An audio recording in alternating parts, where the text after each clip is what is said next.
Hello, everyone, and welcome back to the concluding session on C programming.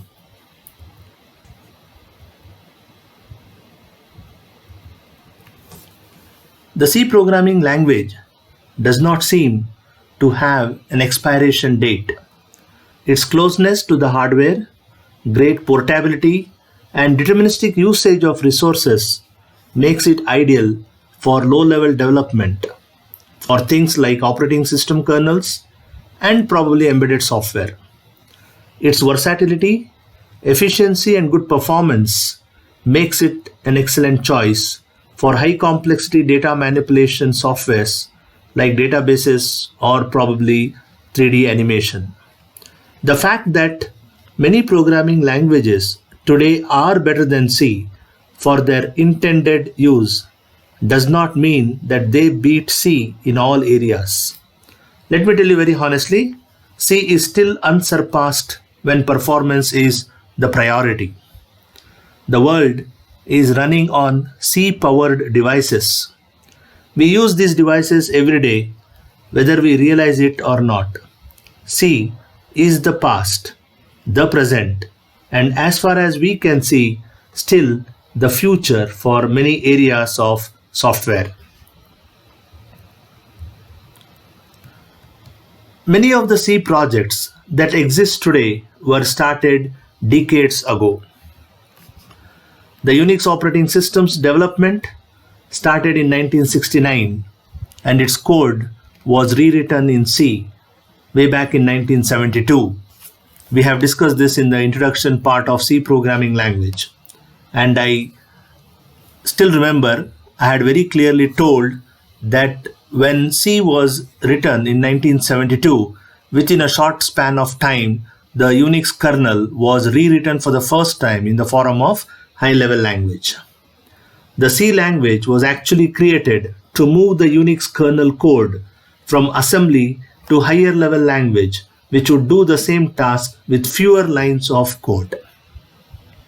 The Oracle database development started in 1977 and its code was rewritten from assembly to C in 1983, and thus it became one of the most popular database in the world. In 1985, Windows 1.0 was released. Although Windows source code is not publicly available, it's been stated that its kernel is written in C with some parts in assembly language. Linux kernel development started in 1991, which was also written in C. But C programming is not limited to the projects that started decades ago when there were not as many programming languages as it is today. The GNU operating system itself was started using C, and Lisp programming languages, what we call it as list processing languages, so many of its components are actually written in C. Many C projects are still started today. There are some good reasons for that.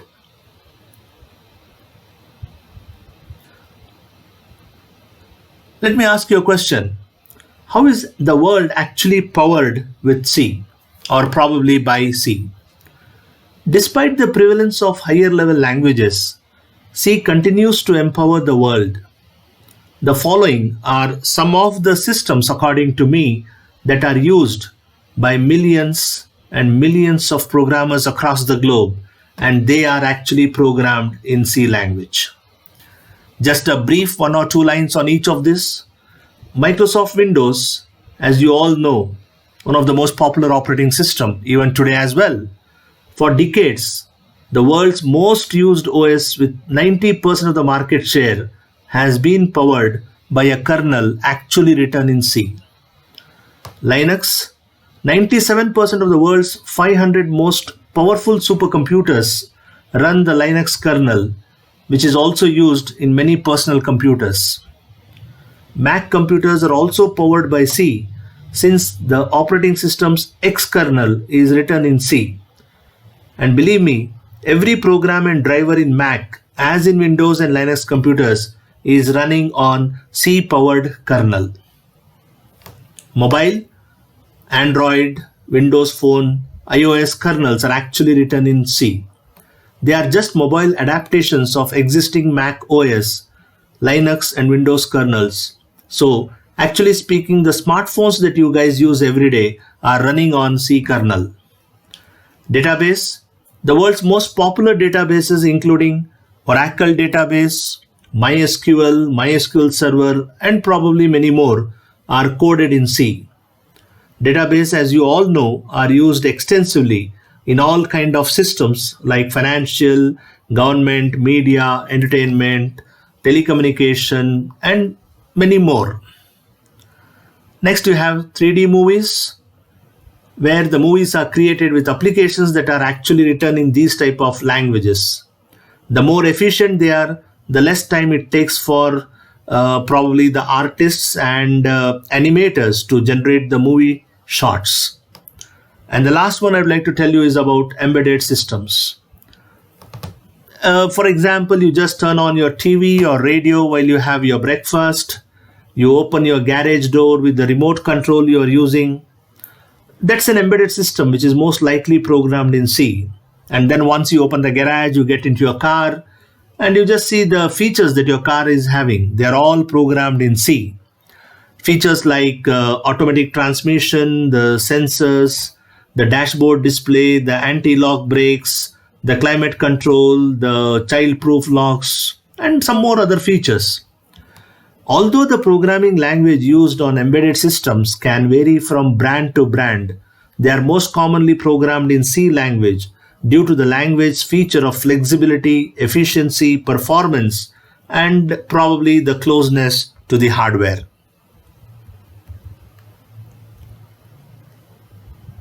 Programming language of 2019. Niobe surprised everyone by naming C as its 2019 programming language of the year. Everybody thought that Python would become Niobe's programming language of the year for the second consecutive time. But it is good old language, C, that wins the award this time with an yearly increase of 2.4%. According to Niobe, their index reflects the popularity of the programming language based on the number of engineers, courses, and third-party vendors. They also use sources such as Google, Bing, Yahoo, Wikipedia, Amazon, YouTube, and Baidu to calculate the ratings. Niobe believes the main driver behind C's popularity this year is the emergence of many IoT devices. C excels when it is applied to small devices that are performance critical. It is easy to learn and there is a C compiler available for every processor. Let me conclude my entire journey of C programming language with all of you with saying a few words which I call it as final words. Search for universal language has been a tried and tested hobby for as long as man learned to use speech as a form of communication. As you all know, the founder of this beautiful programming language, Dennis Ritchie, who was actually working as a system software engineer at AT&T Bell Laboratories in USA. Dennis Ritchie, a genius who gave birth to a revolution. I think that's something that I can say. C was basically a dream come true, a language that grew from strength to strength. Undiluted by rules and regulations, it had only one rule. It followed no rules. C has withstood the ravages of time and technology, refusing stubbornly to relinquish its position, probably as the numero uno of the computer languages. The rage of C has sustained almost close to 5 decades.